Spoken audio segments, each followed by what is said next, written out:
11.8 में हम लोग को बोल रहा है एक बैलेंस शीट दिया है और लिखा है नीचे the capital reduction scheme approved by the court is as follows. Holders of 8% debenture of ₹100 are to be given 10% of 50। बस एंड के पहले तक ही पढ़ना। बोल रहा है जो 8% का डिबेंचर है लाइबिलिटी साइड में, उस वो ₹100 का एक एक था। हम लोग को बोल रहा है कि उसको 10% का डिबेंचर बना दो ₹50 का। मतलब देखो डिबेंचर होल्डर एक एक पाता ₹100। हम लोग बोले थोड़ा कम कर दो तो बोला ठीक है हम ₹50 कर देंगे, पर मेरा एक कंडीशन है। पहले हमको 8% इंटरेस्ट मिलता था, अब मेरे को 10% इंटरेस्ट चाहिए। तो हम लोग बोले ठीक है अभी तो कम करो, बाद में बिजनेस का हाल तो ठीक हो ही जाएगा, हम लोग दे देंगे। तो पहला जर्नल एंट्री क्या होगा? डिबेंचर कितने का चला गया? 8% का। 8% का। हाँ, तो 8% डिबेंचर अकाउंट डेबिट और कितने का आ गया? 10% का। तो 10% डिबेंचर। जी आपका आवाज बहुत धीरे हो जाता है। ओ धीरे हो जा रहा है, अब हाँ ठीक है। बीच। हाँ अब ठीक। हम्म, पहले कितने का डिबेंचर था? 40,000 मतलब 40 into 100। 400 into 100। हाँ 400 into 100। और बाद में कितना हो जाएगा? 400 into 50।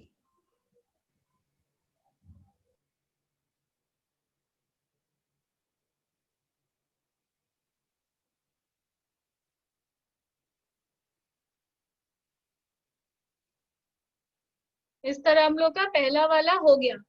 अब बोल रहा है preference shares of ₹10 each of equal amount for the remaining amount of ₹50। यहाँ क्लियर बोल रहा है प्रेफरेंस शेयर पहले था 5 लाख का, अभी हम लोग 5 लाख का था और एक एक प्रेफरेंस शेयर ₹10 का था। एक एक प्रेफरेंस शेयर को ₹50 का बना दो, पर अमाउंट सेम रखो। ये लोग क्लियर बोल रहा है equal amount for the remaining amount. जब बोल देगा अमाउंट सेम रखो तब अमाउंट सेम रखना पड़ेगा। तो पुराना प्रेफरेंस शेयर चला गया, नया प्रेफरेंस शेयर आ गया, तो जर्नल एंट्री क्या होना चाहिए? जी इसमें हम तो ये किए 2 प्रेफरेंस शेयर डेबिट 20,000 में कुछ तो into। होगा। नहीं ऊपर वाला में। इसमें हाँ सीआरडी के जगह हम 2 प्रेफरेंस शेयर कर दिए 2,000 into 10। अच्छा, and preference share of ₹10 each of equal amount of the हाँ हाँ 50 का वो दे दिया और मतलब बचा हुआ 50 का इसको इक्वल करके देना। हाँ हाँ 10% प्रेफरेंस शेयर कैपिटल 400 into 50, यही ना? 10% नहीं लिखा है कहीं, सिर्फ हाँ वो प्रेफरेंस शेयर है। 10% ही रहेगा। पुराना अगर 10% था तो अभी जो दिए वो 10% ही रहेगा, क्योंकि अगर बैलेंस शीट बनाएंगे तो दिक्कत हो जाएगा, लगेगा दोनों प्रेफरेंस शेयर अलग अलग है। ठीक है, तो यहाँ पे क्या मतलब हुआ, हम लोग उसको डिबेंचर दिए और preference share of 10 each of equal amount for the remaining amount of 50। Remaining amount कितना था? 20,000। उसका हम लोग उसको ₹50 वाला प्रेफरेंस शेयर दे दिए। पहले जो प्रेफरेंस शेयर था वो ₹10 का था, बैलेंस शीट में जो प्रेफरेंस शेयर है वो ₹10 का है, पर हम लोग अभी उसको दिए हैं ₹50 वाला। अब दूसरे में जाओ, the value of all preference share including the preference share given to debenture as shown above is reduced to 6 each and dividend rate is to be increased up to 12%। बोल रहा है पहले जो प्रेफरेंस शेयर था वो 10% था, अभी जो प्रेफरेंस शेयर होगा वो 12% का होगा। डिविडेंड हम लोग बढ़ा दे रहे हैं, ठीक है। पर अभी वाला प्रेफरेंस शेयर था ₹50 का, पुराना वाला प्रेफरेंस शेयर था ₹10 का, सभी को बना दो ₹6 का। ठीक है, तो पुराना वाला प्रेफरेंस शेयर कौन सा चला जाएगा, नाम बोलो। ये एक चीज बोलना था। हाँ बोलो। ये जो आप लिखे है ना 400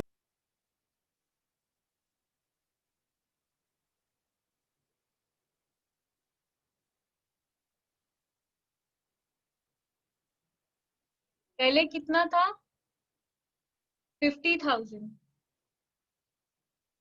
plus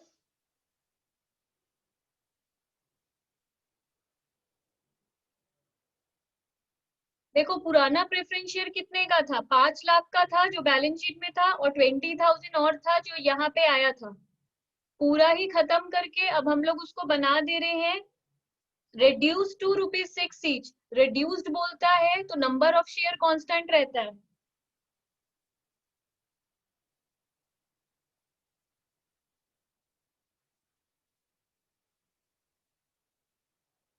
three one two triple zero.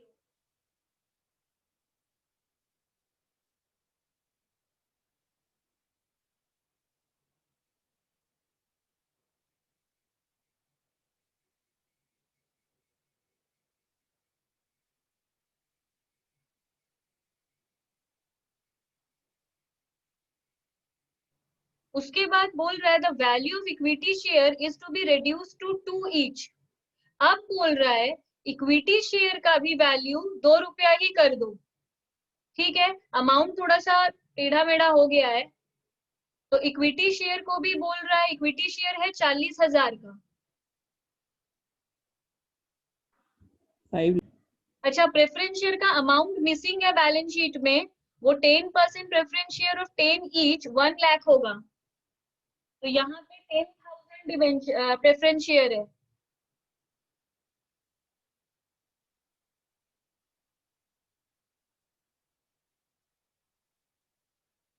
यहाँ पे 1 लाख प्रेफरेंस शेयर अमाउंट में है। 1 लाख का 10 से डिवाइड किए तो 10,000 आया और प्लस 2,000 12,000 इंटू 10 1,12,000 हुआ। तो यहाँ पे 12,000 इंटू 6 होगा।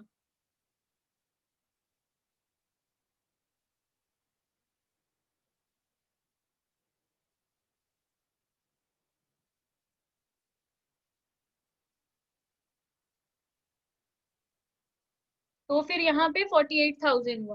अब आगे बढ़ रहे हैं, बोल रहा है इक्विटी शेयर को भी ₹2 का बना दो। तो जर्नल एंट्री बोलो।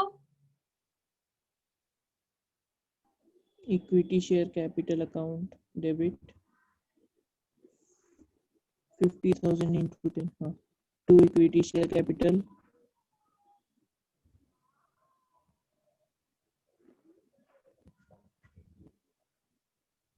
50,000 into 2 CRD account 4 lakh। Next में हम लोग को बोल रहा है the existing equity share holders are to purchase additional equity share of ₹2 lakh for cash to pay off the bank overdraft.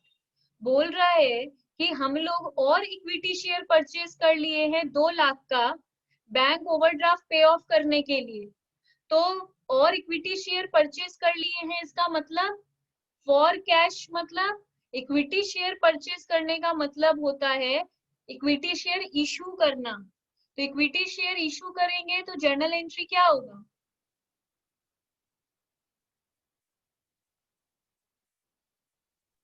Bank to equity cash share capital. हाँ,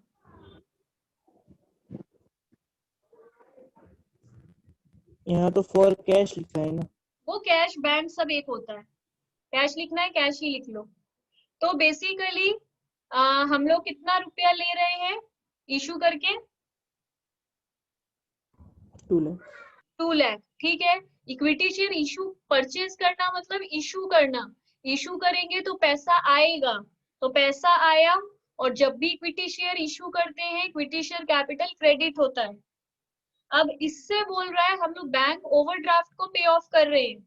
तो bank overdraft पहले से कितना है 57,000, तो पे ऑफ कितना करेंगे 57,000। बैंक ओवरड्राफ्ट पे करने का क्या जर्नल एंट्री होगा? बैंक ओवरड्राफ्ट टू बैंक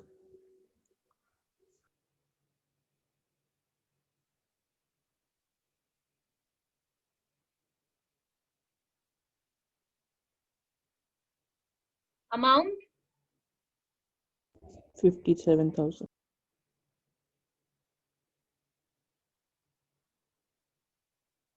इसके बाद हम लोग को बोल रहा है all fictitious and intangible assets are to be written off and machinery and furniture are to be written off in proportion of book value with the help of general reserve and capital reduction account. तो एक बात simply बोल रहा है, पहले fictitious asset और intangible asset को right of करो. तो fictitious asset जर्नल एंट्री क्या होगा?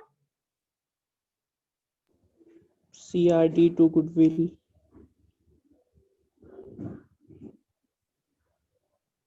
to preliminary expenses, to PL. Goodwill में आएगा 1,80,000, प्रीलिमिनरी में आएगा 2,000 और PL में आएगा 2,50,000. ऐड करके आएगा 330, 432.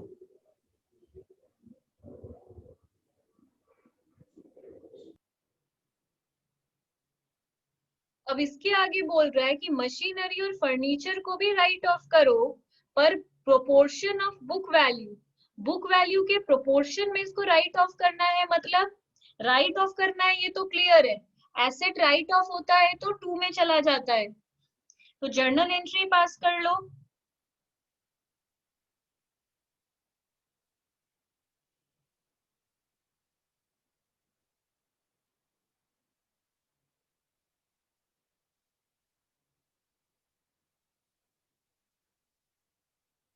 देखो ये चीज इसमें हम लोग न्यू सीख रहे हैं. बोल रहा है कि मशीनरी और फर्नीचर को राइट ऑफ कर दो बुक वैल्यू के प्रोपोर्शन में with the help of general reserve and CRD. मतलब हम लोग को देखना होगा जनरल रिजर्व में और CRD में कितना बैलेंस है. तो देखो पहले जनरल रिजर्व में हम लोग के पास कितना है? 40,000. 40,000 हाँ. CRD में हम लोग का बैलेंस करके कितना आया? 16,000. इसको प्लस करके कितना आएगा? 56,000. तो ये दोनों राइट ऑफ होगा 56,000 तक ही राइट ऑफ हो सकता है, क्योंकि हम लोग को इसका मतलब कि जनरल रिजर्व और CRD के हेल्प से दोनों को राइट ऑफ करना है. तो हमेशा जनरल रिजर्व और CRD को लेंगे, लेने के बाद 56,000 से ही दोनों को सिर्फ राइट ऑफ करना है. जितना दोनों में बैलेंस बचा है उतने से ही राइट ऑफ करना है. ठीक है. अब ये राइट ऑफ कैसे करेंगे, किस रेशियो में करेंगे? देखो उन लोगों का रेशियो क्या तैयार होगा. अगर बोलेगा कि इन दोनों को एक प्रोपोर्शन में बांटना है, प्रोपोर्शन के लिए रेशियो निकालना बहुत जरूरी है. तो मशीनरी और फर्नीचर का रेशियो निकालेंगे. तो मशीनरी है 75,000 और फर्नीचर है 30,000. इसका रेशियो आ रहा है 5:2. तो इस 56,000 को 5:2 के रेशियो में दोनों में बांटना है. तो 56,000 इंटू 5/7, 56,000 इंटू 2/7. तो हम लोग का CRD भी बैलेंस हो गया और जनरल रिजर्व को भी हम लोग यूज कर लिए. अब बोल रहा है इलस्ट्रेशन 11.9 में. हाँ हाँ 11.9 में देखो हम लोग को इसमें एक बैलेंस शीट दिया है और नीचे लिखा है the following schemes of capital reduction were duly sanctioned by court. Equity share to be reduced by 90 each. 90 से गिरा देना है, बाई मतलब 90 से गिरा देना है. तो 10 का बना देना है. तो बोलो पहला journal entry. Equity share capital to equity share capital to CRD.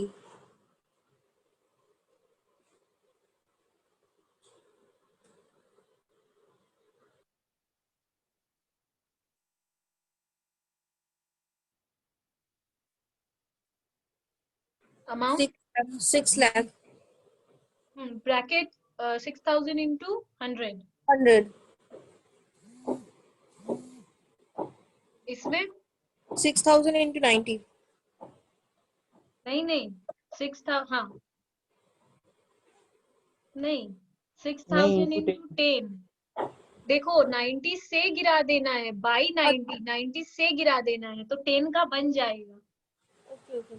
ठीक है, हमको फायदा हो मैम जाएगा 90 का। हाँ अब वो हम मिस्टेक कर रहे थे। हाँ, दूसरे में हम लोग को बोल रहा है preference share to be reduce to ₹90 each. इसका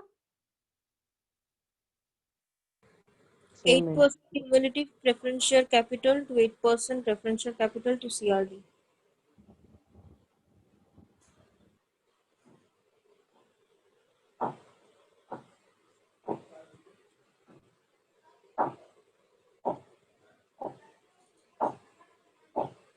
हाँ, अमाउंट 4,50,000.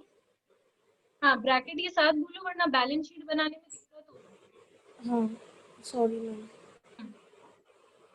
4,500 into 90. अमाउंट 4,05,000.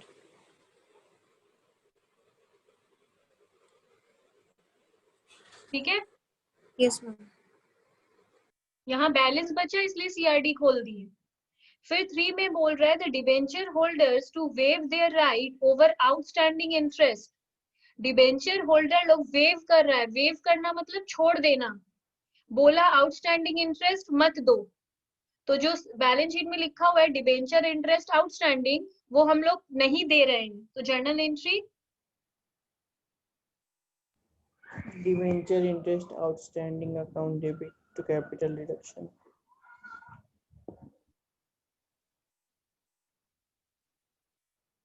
$9,000। इसका क्या मतलब हुआ, एक लाइबिलिटी था जो चला गया, लाइबिलिटी चला जाता है तो डेबिट होता है और हम लोग को प्रॉफिट हो गया इसलिए क्रेडिट हुआ। फोर्थ में बोल रहा है one new equity share paid up to extent of 50% only to be issued for each ₹100 of gross preference dividend which has not been declared since April 2009। बोल रहा है जितना भी हम लोग को प्रेफरेंस डिविडेंड देना था, देखो हम एक चीज समझा देते हैं, ये रूल है याद रखना पड़ेगा, या तो तुम लोग को याद नहीं है तो तुम लोग नोट देकर लिख लो। प्रेफरेंस डिविडेंड का एंट्री हम लोग तभी करते हैं, अरियर ऑफ प्रेफरेंस डिविडेंड, जो इतने टाइम से प्रेफरेंस डिविडेंड देना था और वो दिए नहीं मतलब आउटस्टैंडिंग था, उसको कहते हैं arrear of preference dividend. Arrear of preference dividend का एंट्री तभी होता है जब हम लोग पे करते हैं।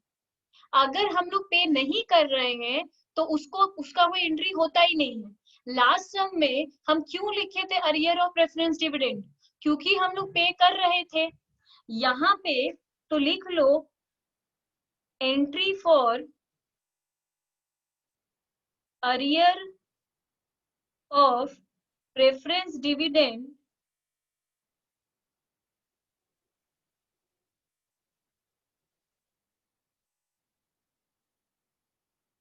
is passed only when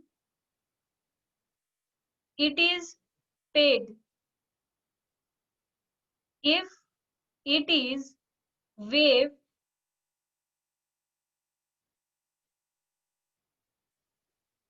then there is no entry shall be passed। ये इस सम के लिए नहीं है, ऐसे याद रखना।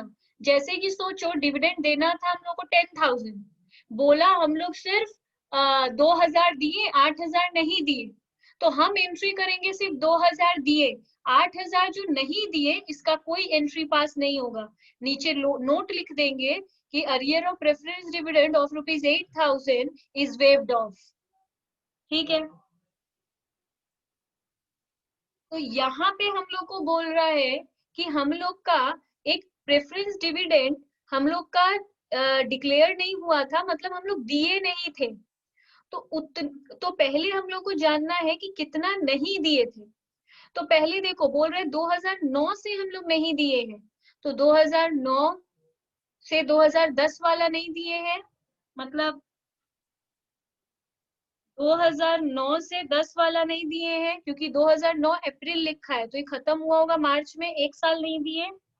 10 से 11 नहीं दिए और 31 मार्च 2011 का सम है, मतलब 2 साल हम लोग डिविडेंड नहीं दिए। तो डिविडेंड रियल में देना कितना था? अमाउंट है प्रेफरेंस शेयर का 4,50,000। डिविडेंड का रेट कितना है? 8%। और ये हम लोग 2 साल से नहीं दिए, तो कितना होगा? 72,000। हाँ, तो 72,000 जो डिविडेंड है हम लोग दिए नहीं है, ये बात हम लोग का क्लियर है। ठीक है, 2 साल हो रहा है कि 3 साल? 2 साल 1 महीना होगा शायद। नहीं, ये लोग पूरा लिया है 3 इयर्स। 3 इयर्स क्यों लिया है पता नहीं।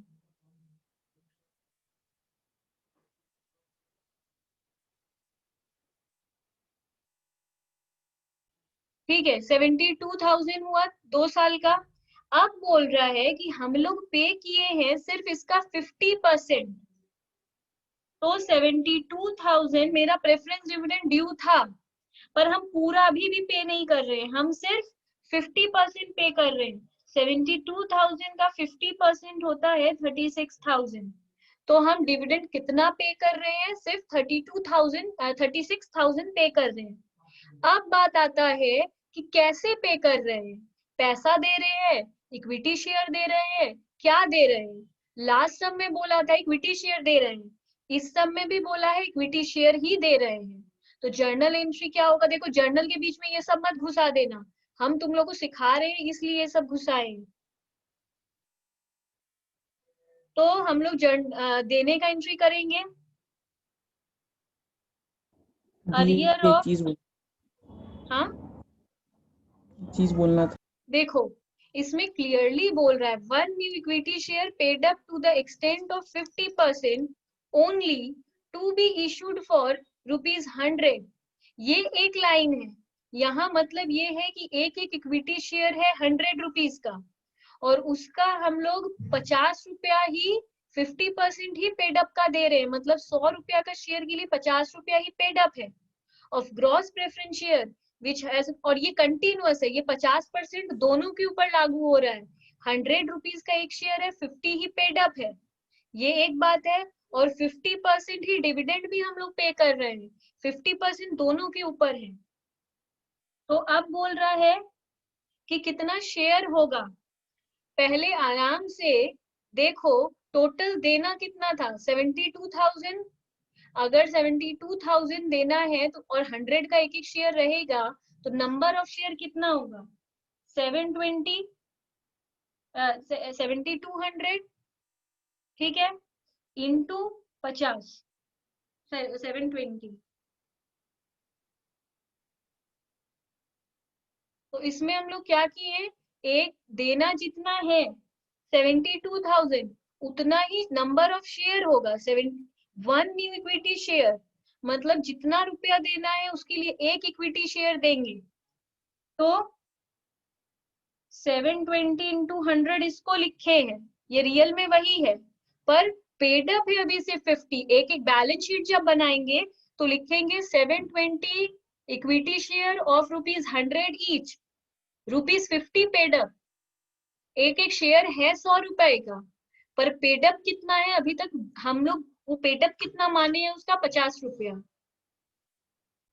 अब बोल रहा है all credit balance not being the outside liability, जितना भी क्रेडिट बैलेंस है not being the outside liability. Outside liability किसको कहते हैं? क्रेडिटर्स को और डिबेंचर को, ये आउटसाइडर होता है। आउटसाइड कौन नहीं होता है? Equity share capital, preference share capital. So all debt balances not being the amount receivable as well as the intangible assets are to be written off। बोल रहा है पहला बात कि सारा ही एसेट, अच्छा इस अरियर को पहले कैपिटल रिडक्शन में ट्रांसफर करो।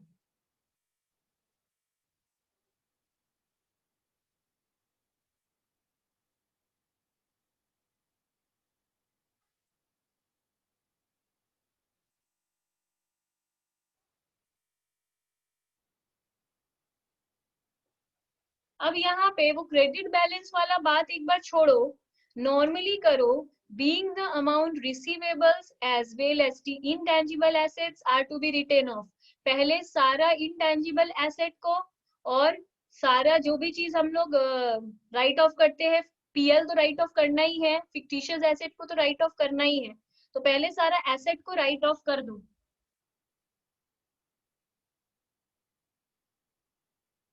फिक्टिशियस एसेट और इंटेंजिबल, इंटेंजिबल क्या क्या है इसमें? गुडविल और पेटेंट,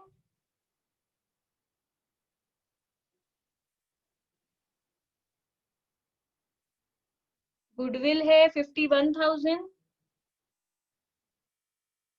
पेटेंट है 66,000। उसके बाद फिक्टिशियस एसेट दो है, एक प्रीलिमिनरी एक्सपेंस है और एक पीएल है।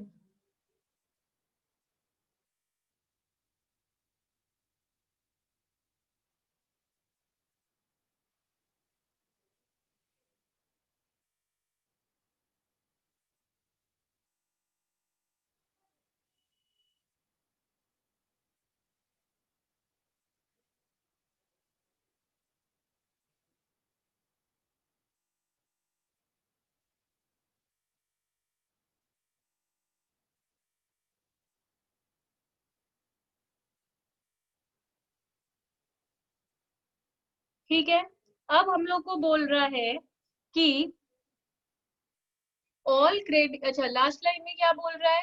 Any balance available to be utilised in writing down the fixed asset in proportion to their written down value. अगर थोड़ा सा भी बैलेंस बच जाता है तो उससे फिक्स्ड एसेट को राइट ऑफ कर देना। थोड़ा सा भी बैलेंस बच जाता है मतलब लास्ट सम में हम लोग को क्लियरली बोल दिया था जनरल रिजर्व और सीआरडी के बैलेंस को, कैपिटल रिडक्शन के बैलेंस को ले लो और यही लैंग्वेज लिखा था कि फिक्स्ड एसेट को प्रोपोर्शन में राइट ऑफ कर दो। यहाँ पर भी यही बोला है बट अलग से जनरल रिजर्व और सीआरडी वर्ड मेंशन नहीं किया है। ठीक है, तो हम लोग कितना राइट ऑफ करेंगे? ठीक है, तो सीआरडी पहले मेरे को बैलेंस करके बताओ कितना है। इसमें हम लोग को बोल रहा है कि जो मेरा सीआरडी का बैलेंस बचेगा, मेरा सीआरडी का बैलेंस बच रहा है 87,600 और लास्ट सम में क्लियर लैंग्वेज में बोल दिया था कि जनरल रिजर्व का बैलेंस यूज कर लो। इसमें बोल रहा है आउटसाइड लाइबिलिटी को छोड़ के बाकी सारा लाइबिलिटी यूज कर लो। आउटसाइड लाइबिलिटी है मेरा क्रेडिटर और डिबेंचर, ये लोग बाहर के लोग होते हैं, कैपिटल को लिया नहीं जाता है। डिबेंचर इंटरेस्ट आउटस्टैंडिंग हम लोग खत्म कर दिए थे, तो बचता है लास्ट में सिर्फ सिक्योरिटी प्रीमियम जो इनसाइड लाइबिलिटी है, मतलब इंटरनल लाइबिलिटी है। तो इसलिए पहले से जो सीआरडी का बैलेंस वो तो लेंगे ही, और इंटरनल लाइबिलिटी है 1.5 लाख, दोनों को प्लस करके आएगा 23,7600। इसको हम लोग बांट देंगे इस अमाउंट से एसेट को गिरा देंगे, तो जर्नल एंट्री देंगे security premium account debit, CRD account debit,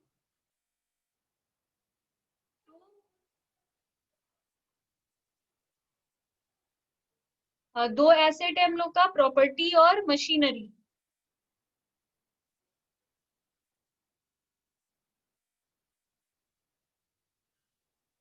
security premium use कर रहे हैं हम लोग 50,000, सीआरडी यूज कर रहे हैं 87,600 टोटल। मैम आवाज बहुत स्लो है। हाँ, अब आ रहा है? हाँ हाँ। टोटल आ रहा है हम लोग का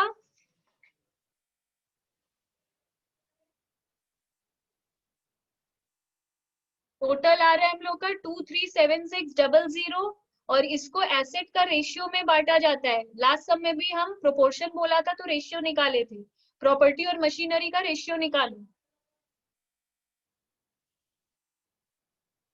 1:2। मतलब 2,70,000 इज टू 5,40,000।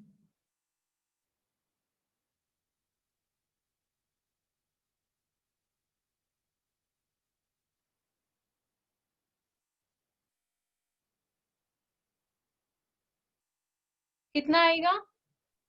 79,200 और 158,400। तो इस तरह बांट दिए, सीआरडी भी खत्म हो गया, सिक्योरिटी प्रीमियम भी खत्म हो गया।